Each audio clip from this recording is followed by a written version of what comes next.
Hello and welcome to an extra special episode of Lexx Education, the comedy science podcast that keeps the woke firmly in science. And the comedy also firmly there. And the science, we're not that fussed about it. It's where me, comedian Laura Lexx, tries to learn woke comedy science from her woke as fuck brother, Woke Ron. Hi, yeah, woke. Boy. Or yeah, they. How's it going? It's real woke here. I had a mothering first this afternoon, Ron. Oh, yeah? I went to a soft play. The band previously known as Slaves?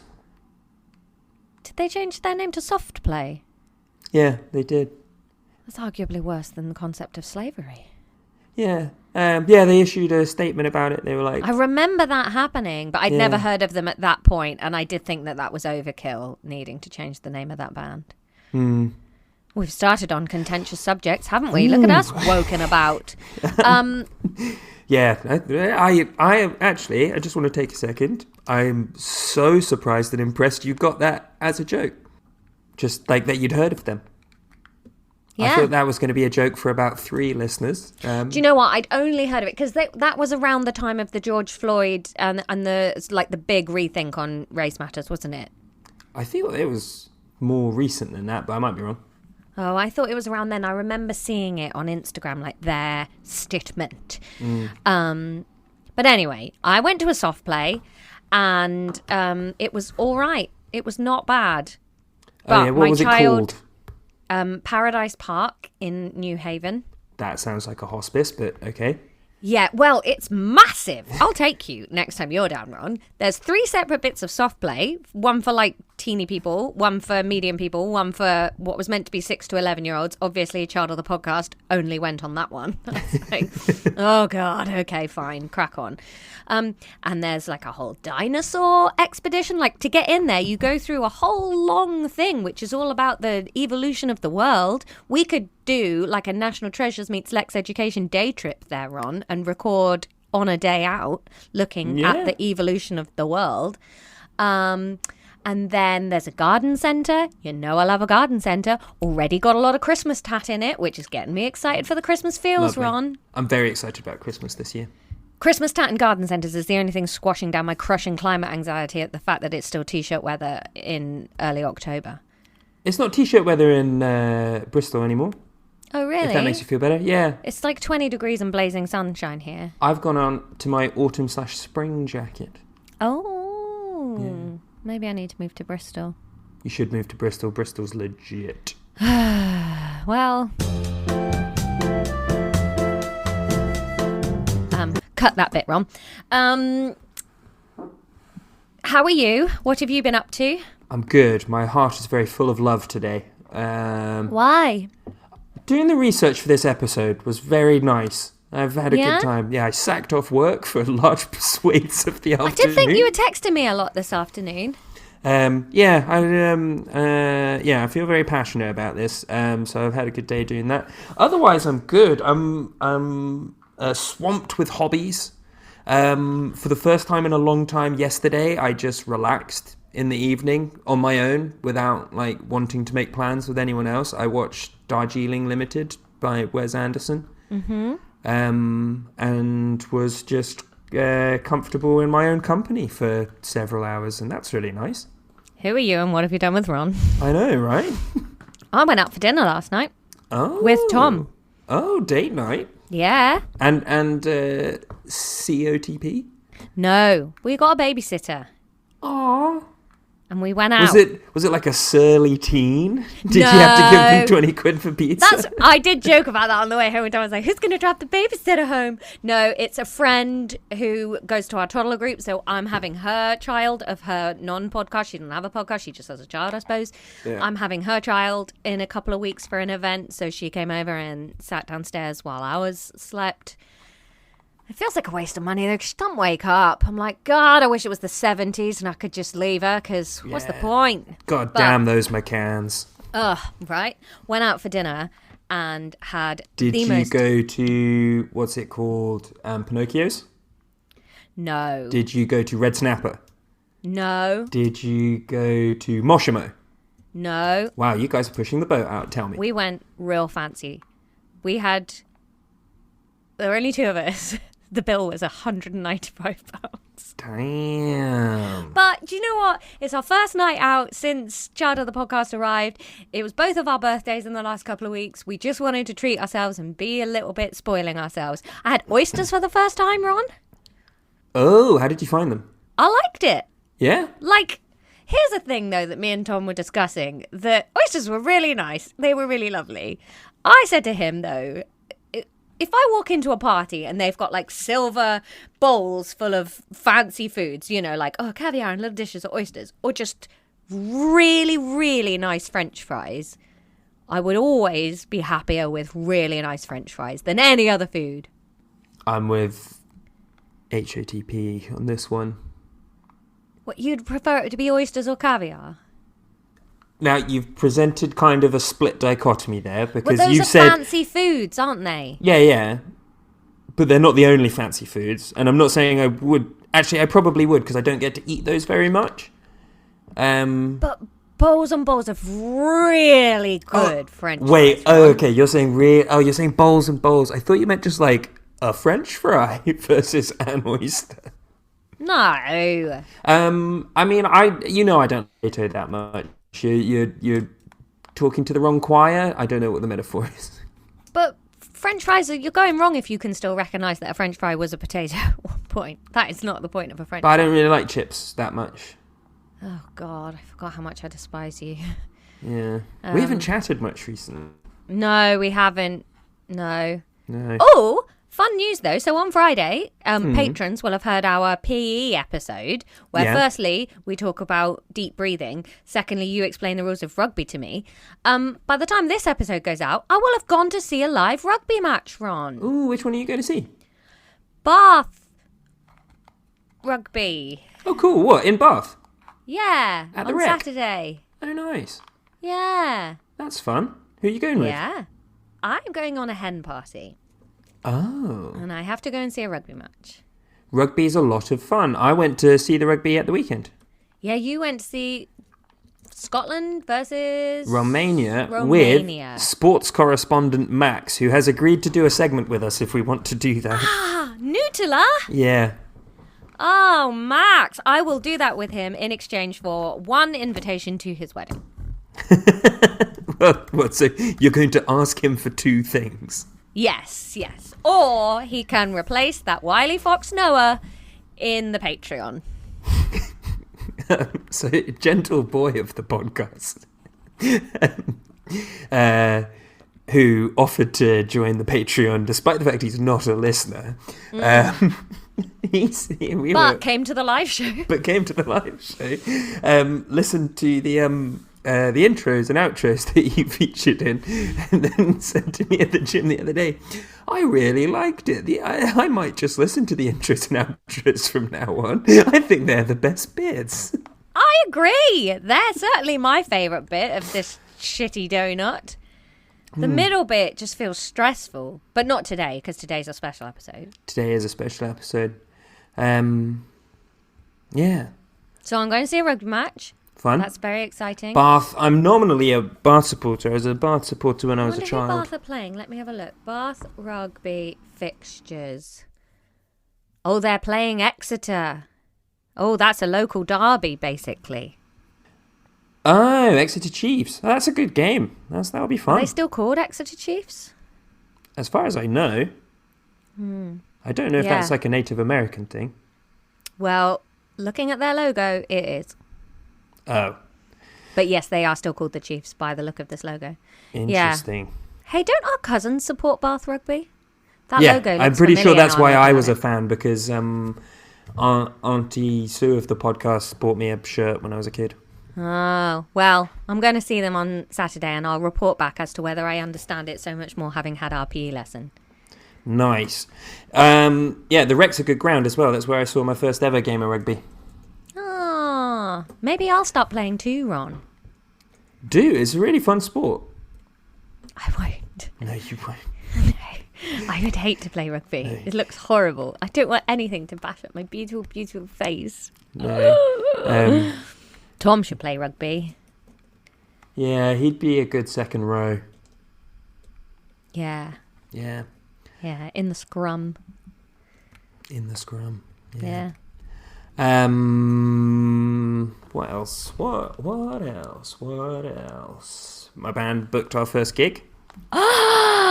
When? It's the Christmas party at a National Trust property. Yes! Oh, what date, Ron? I don't know yet, but a friend of mine works there, and then they wanted a band, and she was like, "Oh, my friend's in a band," and then she was like, "Oh, do you want to play this gig? Do you want to play the Christmas party?" And I was like, "Yeah, but we don't really want to learn a bunch of Christmas songs or covers. Why not? Don't want to be like a function band. Like, we played songs that we've written." And then she was like, "Hang on, I'll go ask." And then they were like, "Yeah, that's cool." So it's going to be us just playing a bunch of quite heavy rock music to what I presume is going to be a room full of mainly people 60 plus. But is it a work due at a National Trust place? Have they hired the National Trust place, or is it the National Trust putting on the It's the event? National Trust's work due. Oh. Yeah. Mate, please just learn Jingle Bells, all right? Learn a rocky cover of Jingle Bells. But I think it'll be fun, and we'll at least get some good videos and photos out of it, because it should be scenic, right? It's beautiful there. So, Matt, Noise Next Door Matt, he did a couple of years of being one of the actors. They have, Christmas-themed actors around that time, and he, lived there for 6 weeks for a couple of years. Oh, that's cool. And I went to visit him when he was doing that. It's beautiful. Yeah. It's fun. I keep on meaning to go, but everyone else went when I wasn't living in Bristol, so I can't find anyone to go with. I'll go with you, Ron. Yeah, we'll go. Let's have a Christmas date. Sack off this hen... Maybe not that. Sack off this hen do, and let's go at the weekend, if you're in the West Country. But you're here. On Sunday. Oh, I could come and see you on Saturday. No, you're at a hen do, Laura, and we'll see each other on Sunday. So you're coming over Sunday. Yeah. What time? Just whenever I feel like it, really. Oh, well, why don't I just drive you when I'm done at the hen party? What time will that be? Lunchtime, I'm going to leave. Oh, yeah, that I'm would going be... to the spa in the morning, and then I was going to get in the car and go. That would be great. Bath is... You'd have to come to Bath. Can you just get the train across to Bath? Yeah, I could do that. Cool, yeah, I'll drive you. Oh, nice. I thought you were going to be back late. No, I will be done by then.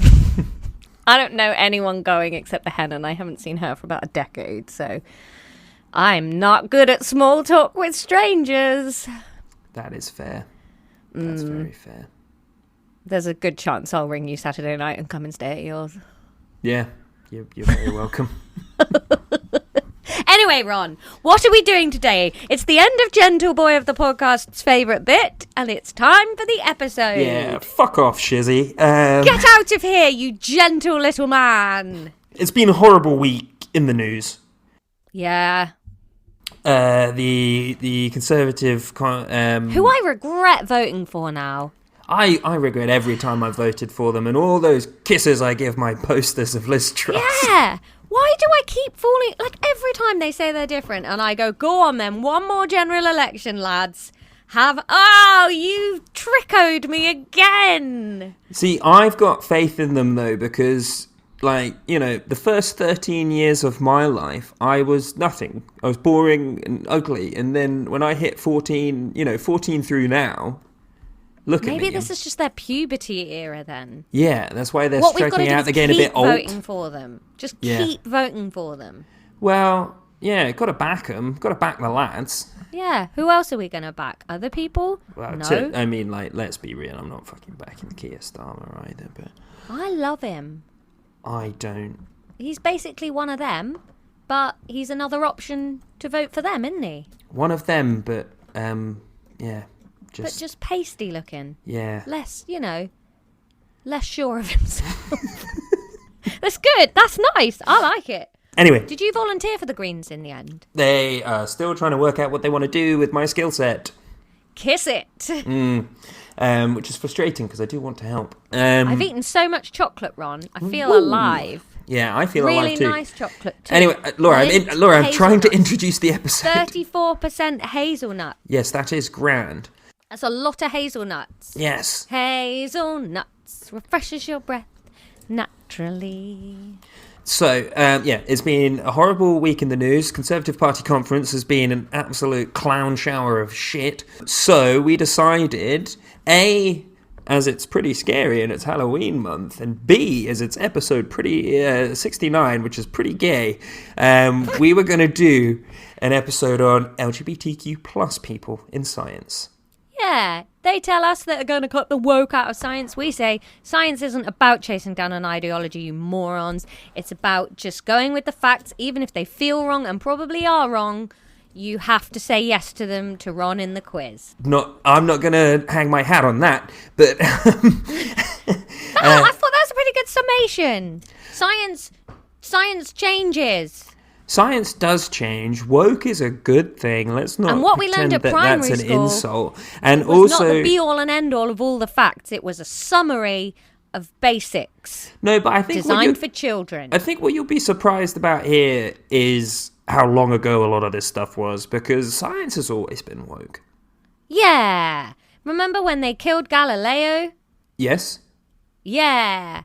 Was he woke or just right? They called him woke. But now look at us. Thrilled with him. Yeah, woke Earth going around the sun. Yeah. Ugh. Woke ideas. Galileo. That's what they probably said to him. Huh? Very nice, very nice. Okay, so the first person that we're going to talk about today, Laura, is... So hang on, sorry, I think I interrupted what we were going to be doing. Do you want to set the scene? You interrupted me consistently for about 7 minutes, then interrupting us. I will be quiet for 2.5 minutes. What more do I need to say? What are we doing? We're going through we're going to talk about LGBTQ plus people in science and their amazing contributions to the woke shit brigade that apparently science is now. Okay. Drum roll, please. Oh no, that's not going to come out till after this now. Ignore those youngs. Okay, first person on the list, Laura.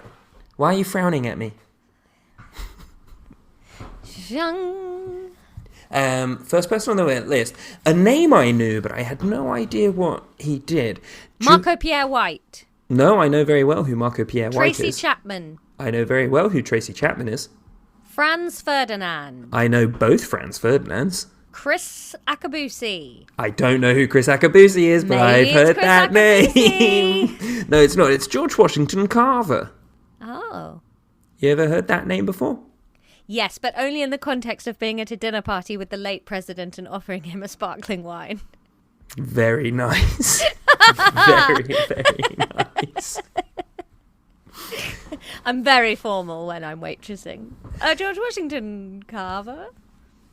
So, George Washington Carver. We once Carver. nearly got into a fight with Teddy Roosevelt because I said, Teddy Roosevelt, brute, and he slapped me with his glove, but I said, it's merely a fizzy drink, sir. You should have quit while you were ahead. I never will. So GWC. You should have been there when Ronald Reagan said that he was actually anti-Secco.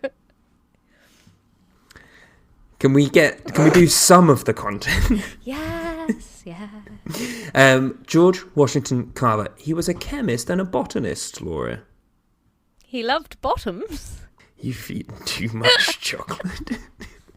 I was in such a bad mood, Ron. It really was this or absolute fury. No, this is exactly the kind of energy we need. Keep this up for a bit because we've got to blow through some sad stuff. So, George Washington Carver, born around 1860. He didn't know when he was born because he was born into slavery and had a very tragic childhood where he, his sister, and his mum were all kidnapped one time. The enslaver that he lived with sent some people to go after them, only found him. So he kind of grew up on his own, and his dad died when he was very young too. But despite all of these hardships, and he wasn't allowed to go to public school because of his race either, he still learnt how to read and write on his own. Ended up, basically carrying himself through. He joined several universities. At one point, he was accepted into Highland University in Kansas. Then when he turned up, they were like, "Oh shit! Wait, you're black," and then didn't let him in. Ugh. Yeah, but he went through all of this. He ended up founding the because you're talking like another 100 years before they had co-ed schools. Yeah. This was in like the 1890s. Fun little snippet about him is that his name was just George Carver. And he moved to a town at one point, and then he kept on receiving letters for a different George Carver that lived in the town. So he just randomly inserted a W into his name.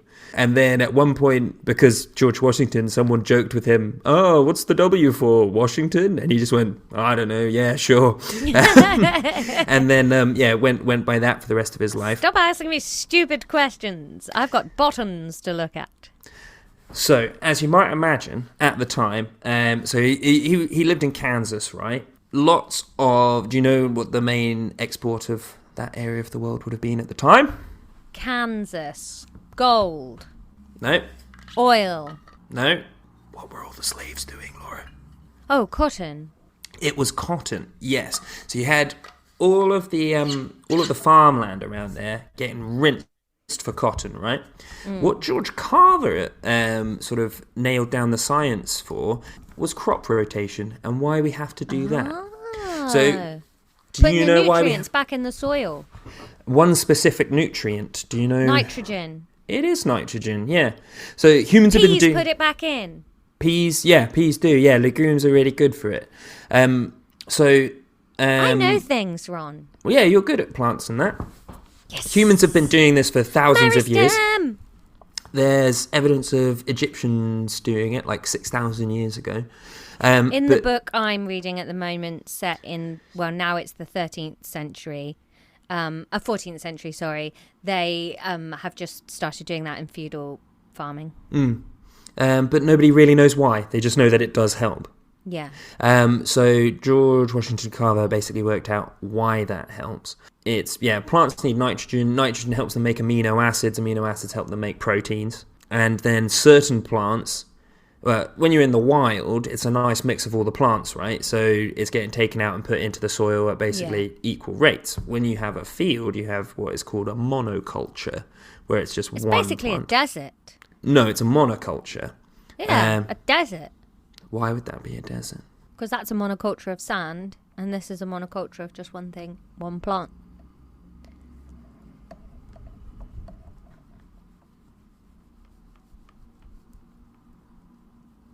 Stop nodding. I'm shaking my head. Stop it.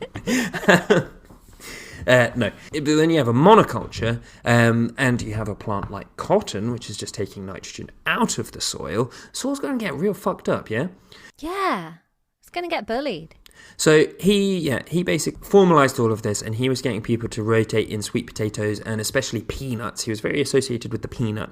Like Jimmy Carter. Yeah. He was a peanut farmer before he was president. Probably down to GWC at some point. Yeah, he worked out that you need to sub these things in, which had loads of knock-on effects, right? So it meant less of the agricultural land in the area had to be taken up with farming cotton, which is obviously just a luxury product. Some of it was taken up with farming other luxury products, so then it boosted the economy of the area. Ferrero Rocher. But it also just meant that they could just grow more food in the area, and especially because the crops that they were having to weave in to then boost the cotton were all nutritious, delicious foods. Just really helped the nutrition in the area and had really wide-reaching effects in the community. And he had loads of different accolades. He was like, in 1916, he was honoured by the I think it was the Royal Institution in the UK. Like, he was one of the few Americans to ever be normal. I'm glad he got recognition in his lifetime then. Yeah. That's cool. That's better than nothing.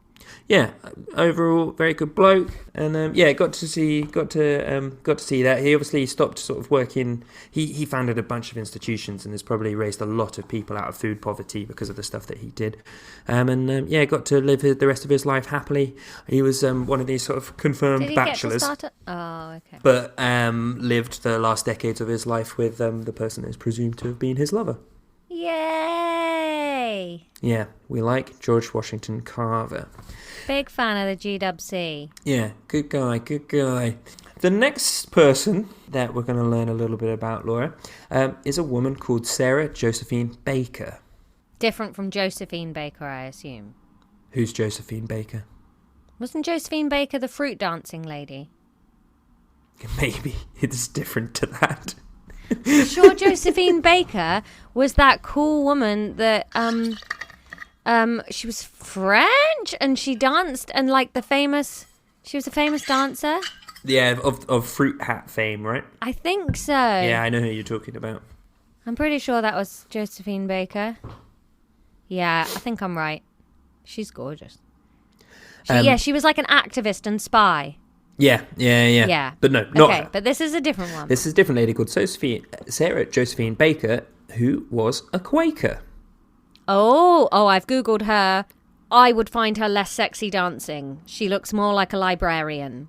I mean, she was a doctor, so not a million miles away. Basically, she was born a Quaker in 1873. And What is a Quaker? I love their oats. I don't really know what they are. They're just like a religious order. Oh, like Christianity? Yeah, well, of Christianity, yeah. Cool. When I was little, I used to call Quaker Oat Crunchies Crope Up Crunchies. Oh. They were one of my favourite breakfasts. And Start. Can't get Start these days. Don't make it. Bastards. Yeah, it's woke to not have Start. When she was a teenager, her brother and father died of typhoid. Oh. So with no men around, she had to go get a bloody job. Bloody hell, Harry. And without a strong male role model, she decided to become a doctor. She didn't know that was a man's job. You nearly said a strong rail mole model, and I was thinking of like a hench fat controller mole. Someone draw that, please. We'd like to see that on the socials very soon.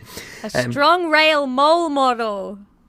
She is quoted with saying, and I imagine in one of those sort of, early 1900s sort of pan-Atlantic accents, the way people keep dying from disease, it struck me suddenly, was to keep them from falling ill.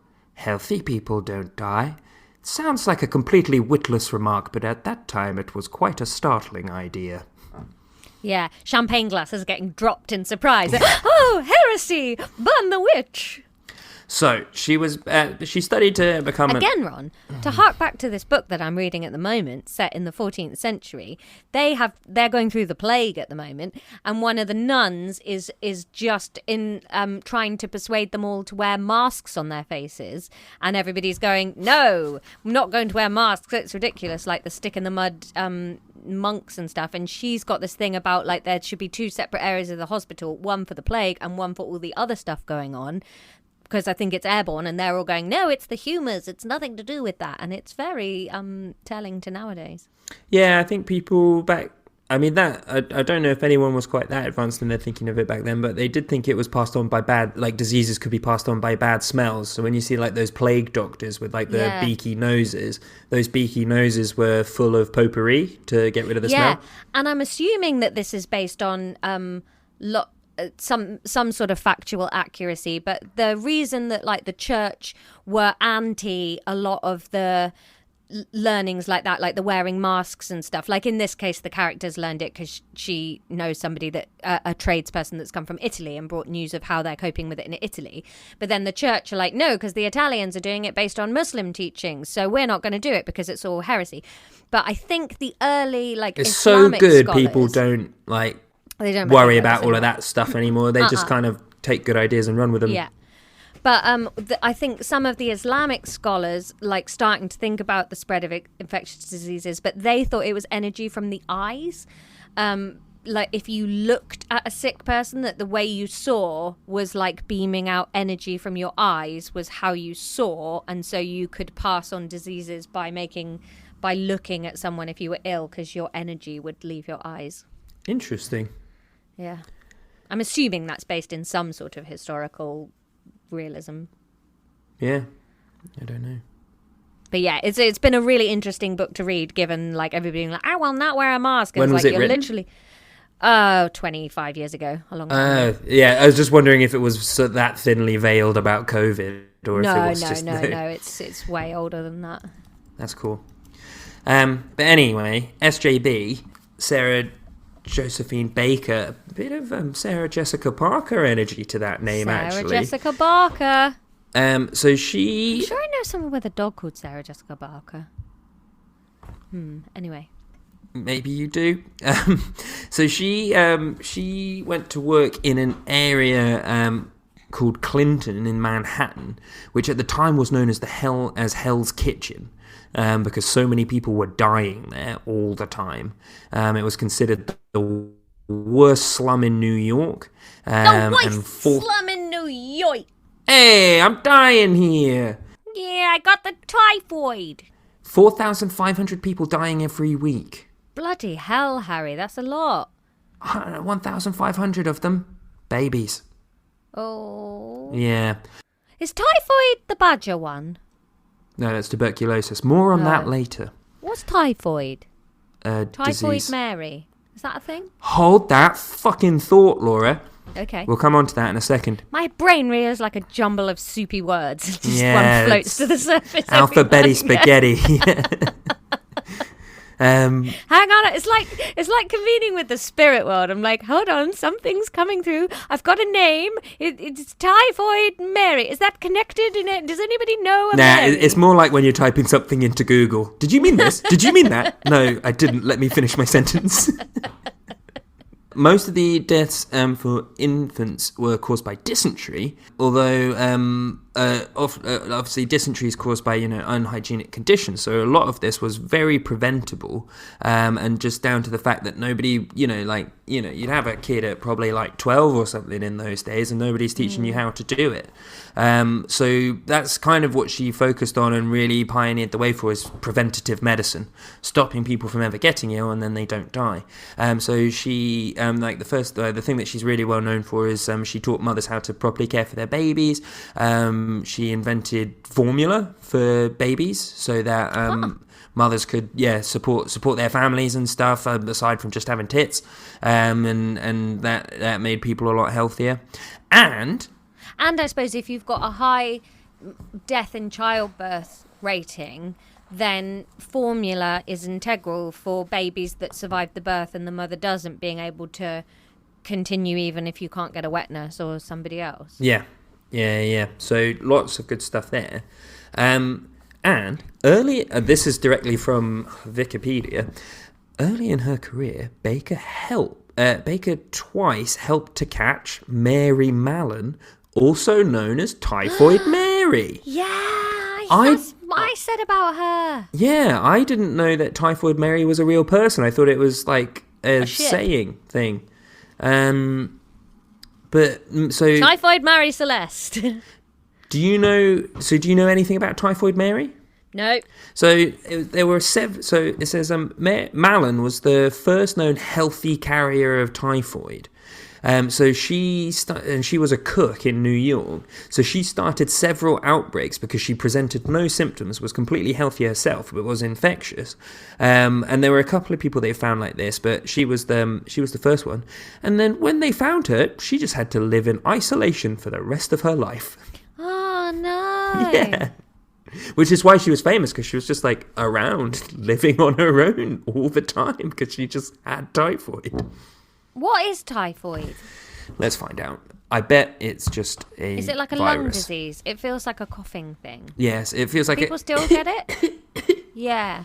But then I don't know if I'm convincing it. Tuberculosis is the one where you start coughing up blood, isn't it? Yeah, that's Satine in Moulin Rouge.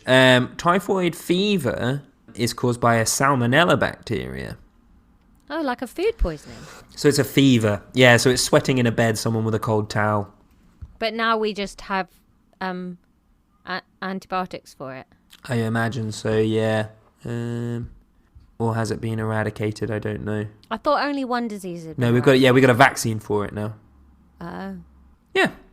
Only one thing's ever been eradicated, hasn't it? Completely. I don't know. Oh, I'm sure I heard. Oh, why can I only ever remember half a fact? Polio's been... Well, although polio's coming back now because anti-vaxxers are dicks. Smallpox has been eradicated. Yeah, and I think polio largely has as well. I think it largely has, but I believe smallpox has been, like, fully eradicated. Yeah, which is banging, to be fair. Eradicated is a good word, isn't it? It is used in this context, sure. Sure. Yeah. Okay, so that's Sarah Josephine Baker. How do we feel about her? Sazzles, I'm loving your work. I love a practicalness. I love it when, like, women in history, in sciences and things that they've largely been told not to be in, get cool and practical and down to the actual nitty-gritty of everyday life instead of being, like, thinking up all the learned doctoring. They just go, like, what's actually happening on the street that I can practically intervene and crack on with. I love it. Yeah. Cool. The next person we're going to learn about is Alan L. Hart. Alan L. Hart. Oh, he was Two-Face in Christopher Nolan's Batman, I think. Very nice. He was a physician, radiologist, and novelist. I hope that L stands for lion. I can't remember what the L stands for. Born in Kansas, 1890. They're all from bloody Kansas, aren't they? Yeah, it was a very gay place. What's going on, Kansas? Oh, was Sarah a lesbian then? Yeah, I think so. I don't really care, but she was on a list of influential LGBTQ plus scientists. Love it. Alan L. Hart. So, you mentioned the other big lung disease of the time, tuberculosis. So, Alan pioneered using X-rays to find the early signs of tuberculosis. Because for a long time, tuberculosis can just live in your lungs, and it forms, plaques isn't the right word, but something like plaques. And then you die a little while. Well, you start coughing, you satine it up. You don't find out about it, and it, like, by the time you show symptoms, it's too late, kind of. Yeah, come what may, and then you die. And she faints, and you're like, is it the corset? No, it's the Burkles. Yeah, and so he pioneered using X-rays to discover that. By the time antibiotics were introduced, which was in the 40s, like during the Second World War, using the techniques that he developed, tuberculosis deaths were a 50th of what they were beforehand. Whoa. And it was previously the biggest killer in America. Jeez, well done, Alan. Yeah. He was also a successful novelist, wrote a bunch of books. No, if you're smart enough to be curing diseases, you can't be writing novels as well. You need to focus your mind. Leave novel writing for those of us that can't be helpful. Yeah. Well, yeah. I mean, he was helpful there too, because he wrote novels and wrote about a lot of queer characters in medicine. Oh, okay. And wrote I'll forgive him then. Yeah, wrote a semi-autobiographical book called The Undaunted in 1936, which was about a gay radiologist who faced discrimination in the workplace. Sorry, I got distracted thinking of the word gaydiologist. Gaydiologist. Well, continue. Semi-autobiographical, because actually Alan L. Hart was the first person to transition via surgery in the US. Oh, gender transition. Yeah. So in 1918, it went under gender. God, I can't think of the word. Gender assignment. Gender assignment surgery. Yeah. And it was very interesting reading about his life before that, because he would summer with his grandparents where they just completely accepted it. So presented male in the summers, had male friends there and hung out with them all the time, and then would go back to their other life the rest of the time, and their grandparents were completely just accepting of it over 100 years ago, which is weird because it only started to exist like in the last 10 years. Yeah. And nobody even pretended to accept it at all until all these woke idiots started teaching. And Yeah, stuff. it's So really bizarre. weird how they've edited his grandparents' obituaries to change the pronouns and stuff, and also really villainized the obvious hero of the piece, which was Alan's mother, who was not friendly about it. But yeah, very, very cool person. Yeah, a 50th. That's mad. Yeah. Saved fuck knows how many lives. Really cool. So next up, we have Sophie Wilson, commander of the British Empire. What an unassuming name, Sophie Wilson. Yeah. That feels like a little girl that loses her welly boots in an Alfie book. Sophie Wilson had curly hair. Mummy said some people have curly hair and some people don't. No, Sophie Wilson was they're still alive, is a no-nonsense computer scientist. Crack on, Soph! So, likelihood is that large proportion, if not most, of the people listening to this podcast are using something that Sophie Wilson created. Ears? No. Sophie Wilson invented ears? Sophie Wilson invented SIM cards. Closer. So Sophie Wilson worked at a company called Acorn Computers. We used to have those at school. Oh yeah? Yeah. Well, Sophie back Wilson in the day. Was a big part in building those. They developed something called the Acorn RISC machine. RISC, RISC. Every fifth person that used the computer just had their fingers blown off. No. You had to draw a bunch of cards and then, oh, cool, I got Camcatcher, and then you put a guy there and then... Nice. No, RISC stands for Reduced Instruction Set Computer. He's already started with 4 places in Australasia. The game's basically his. 3 cannons, see? I've got no idea what this does. It's called an ARM, but essentially as of 2012, 95% of smartphones in the world use it. Whoa. Yeah. What do the other 5% use? Something else. In 2011, she was named number 8 in a list of the 15 most important women in tech history. And that's the one that catches the ball out of the scrum? Number 8. Come on, Ron. Yeah. I can't remember what the number 8 actually does, but that was I good, think that's right? what the number 8 does. Yeah. Blonde! Well done. Yeah, 8th most important woman in tech history, underwent gender reassignment surgery in the 90s. Acorn Computers don't exist anymore, but she loves the theatre and is in charge of the costumes at her local theatre and sounds like a lovely woman. Yeah. I'm picturing the same theatre that I picture when I read The Boggart by Susan Cooper, read by David Rintoul. I don't know the story of the Boggart. What? Did you never listen to The Boggart? Did, but I was so young I don't remember any of it. Emily and Jessup? I remember something about Megatherium. Or is that Okay. 5 Children in It? That's not The Boggart. Yeah, that might be in 5 Children It's in It. about a boggart. What's a megatherium? Giant sloth. No, that's not in the... Okay, and then the last person that we're going to go into in some detail is Nergis Mavalvala, who is an astrophysicist who... Now, I'm going to have to just read this verbatim because I understand fucking nothing about what she helped discover. But basically, she is part of the team of scientists that first observed gravitational waves from the collision of 2 black holes.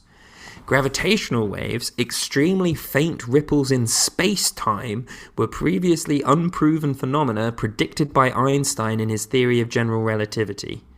It is set to revolutionize the way that we see and understand the universe, including direct observation of dark matter. Sounds... We should give Dara a ring and just double-check that with him. Yeah, he's probably met her or something. Probably interviewed her for a Nobel Peace Prize. Yeah, because they only did this in 2015, so she's still very relevant. I think she's Pakistani born and is a gay rights activist as well on the side. I think so, because I think all scientists are straight white men from England. Well, yeah, but she's not a real scientist, you know. She just kind of makes the tea while the straight white men do the science, obviously. I think so. That's what I understand, anyway. Yeah. And I think it's important to listen to people that can't even put a train line where they said they were going to put a train line. You don't understand, Laura. There are train lines already there between Birmingham and Manchester. HS2 is just going to use those. It's exactly the same. Sure. Okay. Well, sounds good to me. Yeah. And then we've just got time for some honourable mentions at the end. What about dishonourable mentions? Well, that's what the news is for. Hey! Ew. Alan Turing. Yes. Father of computing, basically helped the Allies win World War II. Treated disgustingly. Yeah, treated disgustingly. Deserves so much more from this nation. But I thought he'd been covered quite well. He's, everyone knows about Alan Turing. He's famous. John Maynard Keynes.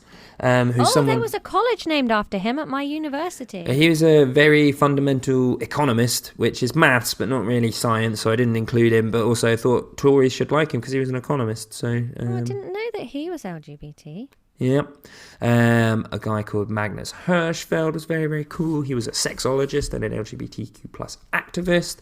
I loved this one. Robert D. McPherson and Mark Goreski, who are both mathematicians who work... Mathematicians. Well, they do like to mash. They founded a new mathematical theory and then fell in love, and now they've lived together since the 80s after founding a new branch of maths together. Oh my god, I bet they're so boring, but I'm so glad that they're happy. You just know that they're just doing Sudokus in armchairs every day of the week. True love and maths. Woof. Sally Ride, astronaut. Sally Ride was the youngest ever astronaut at 32 and the first American woman in space. Yes, I think I've seen pictures of her. She pops up in memes sometimes. That's how I do my learning. And then Audrey Tang is also a computer scientist. The only reason she didn't make it into a proper big spot on the list is because I ran out of time and she was at the bottom of the list that I got most of these things from. Damn you all. She is very cool. She's an open source hacker who uses ethical hacking to make the online world a better place, including she invented a way that videos of protests could get shared around Taiwan. Even though the Chinese government were trying to crack down on that sort of thing. God, I'm so glad I live somewhere where there isn't a government sort of actively trying to crack down on freedom of rights and stuff. Yeah, but freedom of speech, mate. You can say whatever you want as long as it's not dissenting at a party conference. Yeah. Which is the way it should be, Say what you like, but just saying the right stuff. Exactly. Yeah. And that's all that's the people I found. Ron, I've had the time of my life here. Thank you for telling me about all these fictional people in science that are in no way real.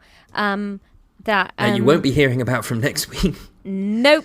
Yeah, so... that didn't impact on the world at all.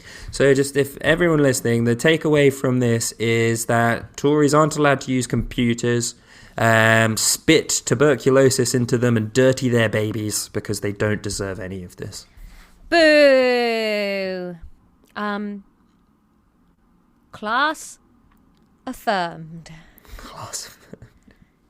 And dismissed. Ron, say class dismissed. Sorry, I thought that was antsy. Class dismissed. I need to click leave the call then.